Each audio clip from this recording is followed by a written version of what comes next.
POV, you are a nobody from the dirt fields of Los Angeles, and everyone says a kid like you will never make it. Then one stranger sees you play, and your whole life begins to change. How far can a dream really take you? The movie begins on a dark night at the border.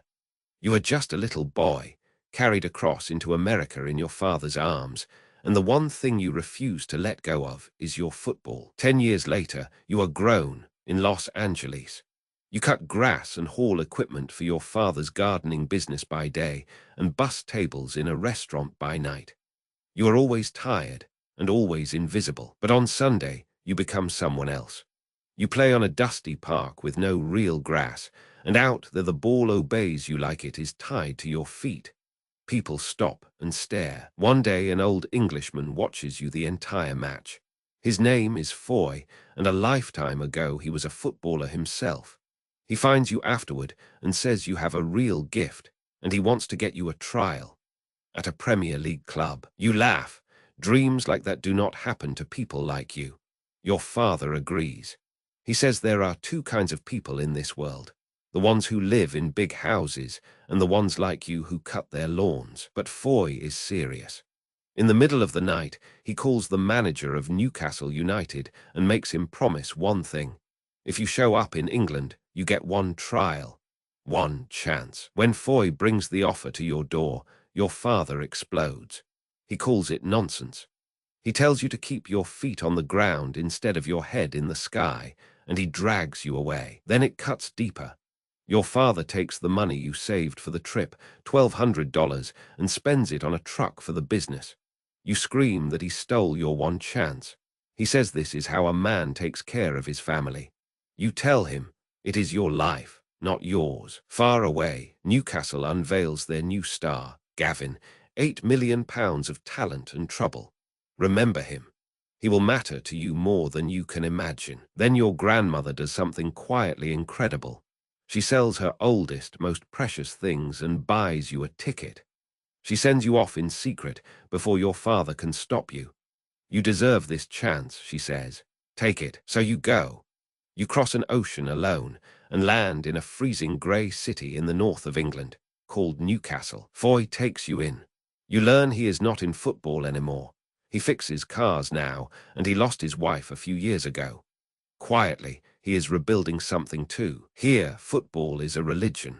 There is only one team, and the whole city lives and dies by it. And tomorrow, you get your one shot to join it. You meet the manager, a cold, sharp man who measures you in a single look. Then they hand you a shirt and send you out for your trial, and it falls apart. You are jet-lagged. You have never played on mud in your life. Your legs will not do what your mind is screaming at them, and you slip and fall while the one man who can change everything just watches. Afterward, Foy cannot even look at you. He says there is not going to be a tomorrow. Just like that, the dream is over before it began. But Foy refuses to give up on you. He walks into a club dinner and pleads your case. Once in a while, he says, a player comes along who lifts your heart. Just give him a month. And the manager says yes. Foy hands you the black and white shirt and tells you to phone your grandmother. You have 1 month to prove you belong. At the medical, you meet a nurse. Sharp, funny, beautiful. She asks if you have any problems breathing. You look her dead in the eye and you lie. No, you have asthma, and you have just hidden the one thing that could end all of this. On the training ground, the star, Gavin, takes you under his wing. He tells you the secret of the great players. They take risks because they do not believe they are risks. They control the ball. The ball never controls them. But the coach pulls you aside with a harder truth. Here you pass. You are a unit, not a one-man show. The name on the front of the shirt matters more than the one on the back. Slowly, you let the nurse in. You tell her about your father's anger, the mother who walked out on you, and the only place you ever felt free. A green field with a goal at each end. Then comes your reserve match, your real test. And in front of everyone, your chest locks shut. Your asthma hits, and you have lost your inhaler. You crumble on the pitch, and they carry you off. The manager calls you in. Maybe you do not have the lungs for the English game, he says. He is letting you go. You have failed. You go to the nurse to say goodbye. You finally tell her the truth about the asthma and the lie. You are leaving tomorrow because you do not belong here if you are not in the team. But the next morning, fate puts you in a taxi with Gavin, the millionaire star. And he does something you never saw coming. He walks straight into the manager's office and fights for you. The club is making a mistake, he says. The kid lost his inhaler. He has asthma. And of everyone here, he is the one with real flair. The manager listens, then tells you the truth that saves you. Lying is a problem. Asthma is not. You can treat it. He gives you one more chance. See the doctor and get back to training. So you fight. In reserve game after reserve game, you start to shine. You score. And slowly, the crowd begins to learn your name. You sign a contract to the end of the season. You get your own little apartment. For the first time in your life, you are a professional footballer. And the nurse who swore she would never fall for a footballer is, slowly, falling for you anyway. But this new world has a dark side. Parties, money, people who all want a piece of you. And agent circles telling you the old man who discovered you is a nobody. You start to see who is real and who is not. Your little brother calls from home. You ask to speak to your father. He refuses to even come to the phone. The wound is still wide open. Then the manager says the words you have dreamed of your whole life. You are in the first team. You are about to play in the Premier League. In your first match, you come on and you are electric. And far away in a Los Angeles bar, a man quietly watches you on the screen. Your father. He says nothing, but he came to watch his son. You even win a penalty on your debut. But the manager pulls you back down to earth. You went for glory, he says, when two teammates were better placed. The kid from the park still has so much to learn. Then at a party, you look up and freeze. Some of the greatest footballers on the entire planet are standing right there. And one of them tells you that if you keep playing like this, one day you will be among them. But just as everything rises, a photo of a wild party lands you in the newspaper, a party you never even wanted to be at. The nurse pulls away from you, hurt and disappointed. Then you watch your friend on the team carried off with a shattered knee. The doctors say he will never play again. One tackle, and his whole dream is gone.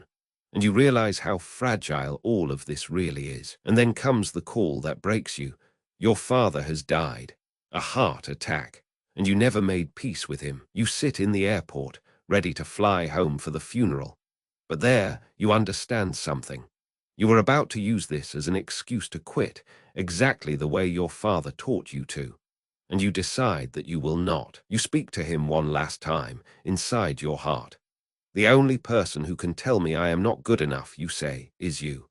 And even then, I might not agree. And you choose to stay and chase the dream. The nurse finds you and reminds you where home really is. It is green, she says, and it has a goalpost at each end. That night you sneak onto the empty stadium pitch just to feel it under your feet. The manager finds you. You will find out what it feels like, he says, on Saturday. You are in the squad for the biggest game of the year. It all comes down to one match. The last game of the season against your fiercest rivals. Win, and the whole city goes to Europe. Anything less, and it is over. The manager looks at you, and he chooses you to start. Only your second game ever for the senior side, in the biggest match of all. Gavin strikes first, and the stadium erupts. But then your rivals hit back, twice, and suddenly you are losing 2-1, with everything slipping through your fingers. Then you come alive. A quick 1-2 with your captain, and you slot it home. 2-2. 50,000 people roar your name into the night. But a draw is not enough. With seconds left, your team wins a free kick in a deadly spot. Gavin picks up the ball, looks at you, and says, "It is yours." The hopes of an entire city rest on your shoulders. The kid from the dirt fields of Los Angeles, standing over the ball, seconds left. You breathe. You whisper a prayer. And you strike it. Goal, you score. Newcastle wins. The whole stadium sings your name into the sky. And the dream you were told was impossible has just come true. Then, in the middle of your greatest moment, your grandmother tells you the truth. Your father had come to watch you play weeks before. He saw you. He was over the moon. Your father saw you play. Before he died, he watched his son become the very thing he never believed you could be. And somewhere, right now, he is watching you still. You crossed an ocean with nothing but a ball and a dream. They all said you would never make it. And tonight, in front of the world, you proved every single one of them wrong. This is your story, and it is only the beginning.